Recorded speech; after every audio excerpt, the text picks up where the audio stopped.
As integrated media students, we feel that it is imperative to expose our audience to other subjects that don't exactly fit into our schedules. Therefore, we've decided to dedicate this segment to some interesting vocabulary from the biology department. Have you ever heard of an oligosaccharide? An oligosaccharide is a carbohydrate that contains a small number of competent sugars. Wow, here's another one. Heterozygous, meaning a union characterized by the joining of two different alleles for a given trait. Hey, while we're at it, here's another fun word. Angiostenosis. The word refers to the narrowing of a blood vessel. Deoxyribonucleic acid, also referred to as DNA, and is a complex molecule that carries genetic information. Chordae tendidae are inelastic cords of fibrous connective tissues that connect the papillary muscles to the tricuspid valve and the mitral valve in the heart. As college students, I'm sure that glad that we are able to leave this university with a well-rounded education. So I'm pretty sure you definitely butchered like half of that. Well, you know what? I'd like to see you do this next one. Okay. As Sally watches the sunset over the shining sea, we can see that she sells seashells by the seashore, while Peter Piper picks a peck of pickled peppers. But can a clam cram in a clean cream can? And can you imagine an imaginary menagerie manager managing more mange? Don't get me started on how 6 slippery snails slid silently seaward as Susie sat in a shoe shine shop shining shoes and searching for sharks. Then Tommy Tucker tickled 10 tiny turtles, tirelessly tending to their ticklishness. So now Susie's sewing shirts for sailors and swiftly sews 7 shirts, skillfully sewing 6 striped shirts. And whether the weather be cold or whether the weather be hot, we'll weather the weather whether we like it or not. And with all this going on, Betty bought some butter, but she said, "This butter's bitter. If I put it in my batter, it will make my batter bitter." So she bought some better butter, better than the bitter butter, and she put it in her batter, and her batter was not bitter. Every week, I live for swing dance night. Yeah. It is my oasis in the urban jungle.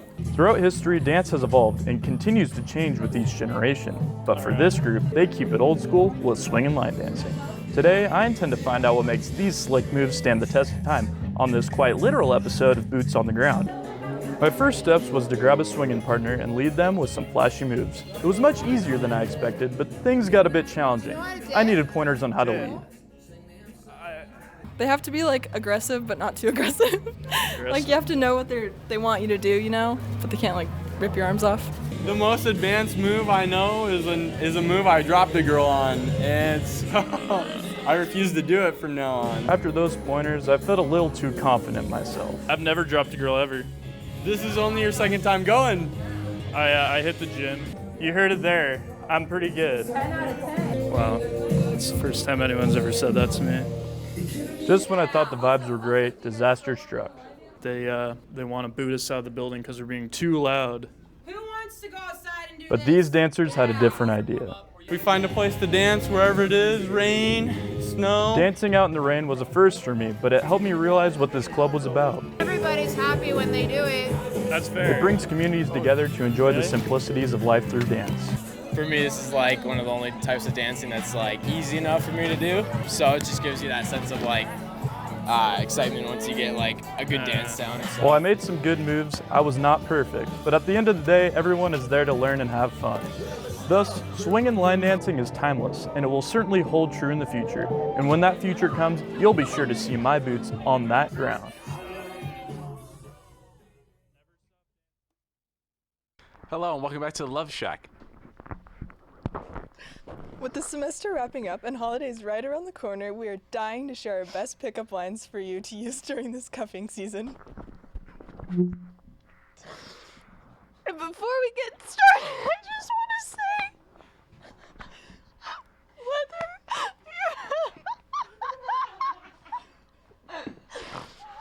whether you're solo or in a relationship, take the time to appreciate the love around you. Friends, family, or that special someone, make sure they know they're cherished. Yeah, we get it anyway. Let's get into these. My personal go-to, is your daddy a baker? Because you got some nice buns. What? If you were a triangle, you'd be a cute one. Your body is 70% water, and I'm pretty thirsty. Is it hot in here, or is it just you? Do I have to sign up for your package?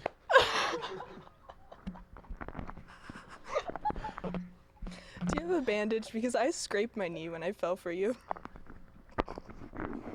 Are we both born without clothes? If you're feeling down, I can fill you up.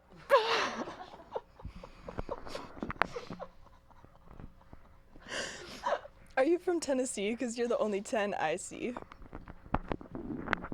They say that kissing is a language of love, so would you mind starting a conversation with me?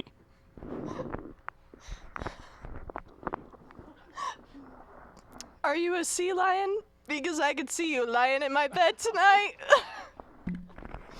Personally, I think these will help you get cuffed in no time. Or at least we'll just help you have an eventful holiday season.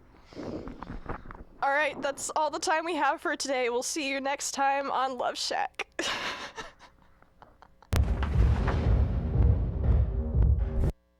I have found another fun word to share. Mesenchymal cells are spindle-shaped cells with large nuclei, prominent nucleoli, and fine chromatin. The more you know. Tragedy hits the world of sports, but not in the way you were thinking. This Sunday, one of the true backbones of the game of football dislocated their knee in the Lions and Saints game. Yep, that's right. The star chain crew member Nick Piazza dislocated his knee in a sideline impact with the Saints running back. Prior to his injury, he was putting up staggering numbers and averaging a staggering 10 yards per first down. His injury prompted a delay of game as he was carted off to the field to an ambulance. Promptly. We hope to see you back out there soon, Tiger. Looking around a lecture hall during an hour-long lecture will show you that students aren't getting enough sleep anymore. But forget REM cycles or any of that other honky malarkey. I think penguins have found the true solution to getting a good night's rest. Researchers have found that chin-strap penguins in Antarctica adopt a unique style to get a good night's rest. These penguins, responsible for safeguarding their eggs and chicks in bustling and loud colonies, engage in numerous brief naps throughout the day. According to research findings, these short micro-sleeps, lasting only about 4 seconds each, accumulate to approximately 11 hours per day.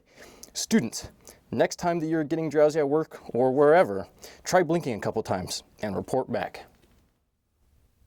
A yummy disaster strikes the highways of Ohio last week. A stretch of highway in Ohio was closed Thursday morning when a crash involving 2 semi-trucks covered the roadway in boxes of chocolate and caramel. Luckily, there were no injuries in this crash. Unluckily, fire crews were promptly summoned to the scene to help with cleanup. I told them I would be there, but they just had to call in the fire department. Here's hoping for a similar situation to happen around these parts. I would lick up that road in a heartbeat. Talk about free chocolate, am I right, guys? Tell me you wouldn't.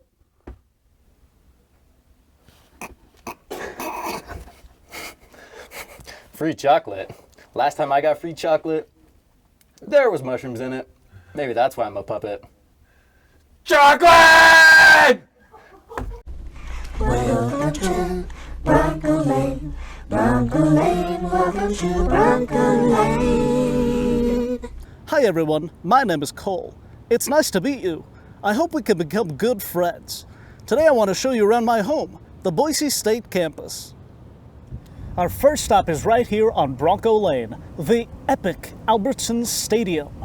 This is where our awesome football team plays and where we have fun parties sometimes. Most importantly, the grass is blue. Have you ever seen blue grass before? The next stop on our tour is right next door. Hey, that kind of rhymed. Welcome to the Extra Mile Arena. This is where our basketball team plays and also where we have lots of rad concerts. Lots of famous people come here to perform. It's so cool. Okay, that's enough sports. Time to do some learning. To the library. Oh, this is my friend Bethany. Hey. Bethany loves the library, so I decided to invite her along. Hope you don't mind. Tell them about the library, Bethany. So there's like a lot of books in here, which is pretty cool. You could probably read forever. There's also lots of computers you can use. There's study rooms everywhere. My favorite study room is on the 4th floor because you can close the door and turn off the light so you can really focus on your studying. Well, thanks for telling us about the library, Bethany. On to our next stop. Our last stop on today's tour is my house. There are lots of places for students to live right on Boise State campus. Oh look, my roommate just got here. Hey Cole, what are you up to? Oh, I was just showing these guys around a little bit, but we are actually just about to say goodbye. Oh, I know, let's say goodbye with my favorite part of the Boise State fight song. Ready, Noah? Of course, Cole. Go, Orange, go Big Blue, fight, fight, BSU! It was great meeting you. Let's meet up again at Bronco Lane sometimes. Goodbye, friends. Bronco Lane.